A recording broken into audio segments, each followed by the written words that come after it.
मौजूदा इस दौर में मुस्लिम की लिंचिंग होना, उसे आतंकवादी बोलना कोई नई बात नहीं है।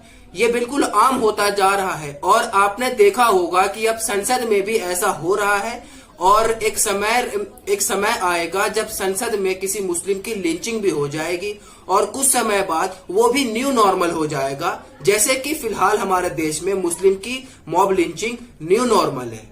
आज के इस वीडियो में मैं आप सभी को नॉर्थ ईस्ट दिल्ली की एक ऐसी घटना के बारे में बताने जा रहा हूं जिसे सुनने के बाद आपको दुख होगा और ये सोचने पर मजबूर कर देगा कि हमारे देश में अब इतनी छोटी सी बात के लिए भी मुस्लिम की मॉब लिंचिंग की जा रही है।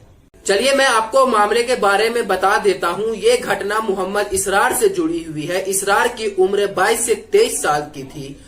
वो उत्तर पूर्वी दिल्ली के सुंदर नगरी इलाके में रहता था। मंगलवार सुबह लगभग 5 बजे वो अपने मोहल्ले के पीछे एक मंदिर में गया। G4 ब्लॉक में गणेश चतुर्थी के उपलक्ष्य में पूजा की जा रही थी और रिपोर्ट के मुताबिक इसरार इसी पूजा का प्रसाद खा रहा था। मंदिर का प्रसाद खाते देख आसपास के लोगों को उस पर गुस्सा आ गया। उन्होंने इसरार को एक पोल से बांध दिया और उसे बुरी तरह से मारा। वो वीडियो सोशल मीडिया पर वायरल भी हुआ है। आप में से बहुत से लोगों ने देखा होगा। वो वीडियो मैं यहाँ नहीं दिखा सकता, इसके लिए माफ करिए, मगर वीडियो में क्या देखा गया उसके बारे में बता देता हूँ। वीडियो में साफ नजर आ रहा था कि इसरार को डंडे से पीटा जा रहा है और वो रो रहा है। लड़के के हाथ पैर बंधे हुए हैं, वो बिलख रहा है, चीख रहा है।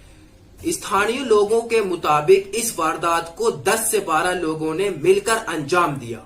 लोगों का यह भी कहना है कि इसरार मानसिक रूप से पीड़ित भी था। यहां मैं आपसे 3 सवाल करता हूं।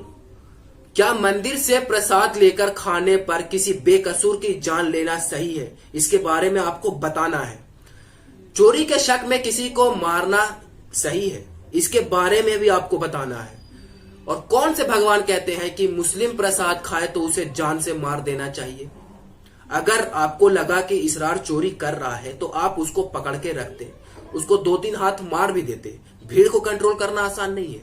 आप उसको पकड़ के रखते, 2-3 हाथ लगा भी देते, पुलिस में कंप्लेन करते। क्या जो ये पुलिस वाले हैं, ये सब ऐसी इनका कोई काम धाम नहीं है? जब आप ही पुलिस बनेंगे, आप ही वकील बन जाएंगे, तो फिर इन सब का क्या काम रहेगा? मेरे इन सवालों के जवाब आपको कमेंट्स में लिखना है और बहुत सोच समझ कर लिखना है। ऐसे ही कुछ भी नहीं लिखना है।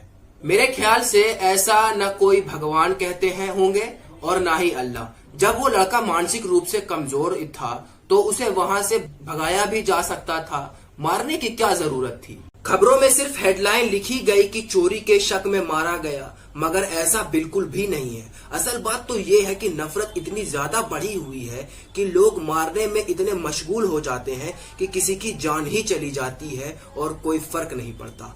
ऐसा केस पहली बार नहीं हुआ है। चोरी के शक में, गाय की तस्करी के शक में मुस्लिम के साथ इस देश में मॉब लिंचिंग आम होते जा रही है। इस तरह की खबर सुनने के बाद हर मुस्लिम के मुंह से सिर्फ एक ही आवाज निकलती है। वो एक ही बात बोलता है कि ये हमारे देश में आम बात है। कोई नई खबर है, कोई नया हादसा है, उसके बारे में बताओ। इसरार को मारने और पीटने के बाद उनके हाथ खोल दिए गए और मैं आपको ये बताना चाहूंगा कि उनके पड़ोसी आमिर ने इसरार को रिक्शे पर चढ़ाया, घर तक पहुंचाया, जहां इसरार ने दम तोड़ दिया। इसरार की मां नहीं है और वो 4 बहनों का इकलौता भाई था। इसरार के पिता कहते हैं कि अगर हमें कोई प्रसाद देता है तो हम खा लेते हैं, क्योंकि जैसे अल्लाह का प्रसाद वैसे भगवान का प्रसाद। मगर मेरे बेटे को प्रसाद चोरी करने के शक में जान से मार दिया गया। यहाँ इसरार के पिता ने बहुत बड़ी बात कही है। अगर इस बात को इस देश की 140 करोड़ आवाम समझ ले, उस पर अमल करे, तो इस देश की खूबसूरती बढ़ जाएगी। लेकिन हम इन बातों पे ध्यान तक नहीं देते। हम ध्यान देते हैं उन नेताओं की बात पर जो अपनी कुर्सी को बचाने के लिए किसी भी हद तक गिरने को तैयार हैं और गिर भी रहे हैं। इसरार के पिता कहते हैं मेरे बेटे को सिर्फ प्रसाद के लिए मार दिया गया, मुस्लिम समझ के मार दिया गया। इन शब्दों में उनके दर्द को आप और हम अच्छे से महसूस कर सकते हैं। यहाँ मैं आप सभी के साथ एक पर्सनल बात शेयर करना चाहूंगा कि एक बार मैं अपने इलाके में टहल रहा था और मेरे रास्ते में एक मंदिर आया। जहां एक आंटी पूजा के बाद प्रसाद बांट रही थी और उन्होंने मुझे भी प्रसाद दिया और कहा खा लो बेटा।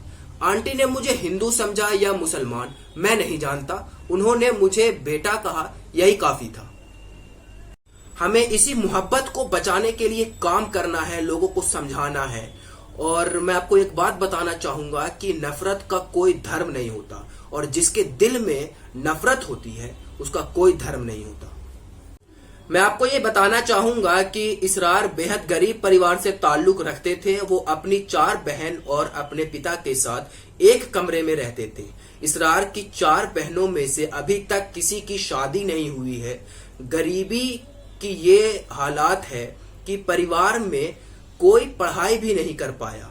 इसरार की बहन इमराना बताती है कि हमने एक वीडियो देखा जिसमें हमारा भाई पीने के लिए पानी मांग रहा था, लेकिन किसी ने उसे पानी नहीं दिया, बल्कि पानी उसके सामने जमीन पर गिरा दिया।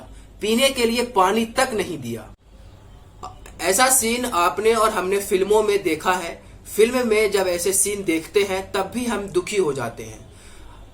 अब बस ऊपर वाला ही रहम करे, ऐसा किसी के साथ नहीं होना चाहिए। किसी भी धर्म का हो, इस तरह की घटना किसी के साथ भी नहीं होनी चाहिए। चाहे वो हिंदू हो, चाहे वो मुस्लिम हो, चाहे वो दलित हो, चाहे वो गरीब हो, चाहे वो अमीर हो, चाहे वो सिख हो, ईसाई हो, कोई भी हो, किसी के साथ इस तरह की घटना नहीं होनी चाहिए। इस वीडियो के माध्यम से मैं अपने तमाम दर्शकों से ये अपील करूंगा, ये गुजारिश करूंगा कि इस मैसेज को आप ज्यादा से ज्यादा शेयर करें। क्या पता इस वीडियो को देखने के बाद किसी के दिल में मेरी बात उतर जाए और इस बात को समझे। इस वीडियो में बस इतना ही। धन्यवाद।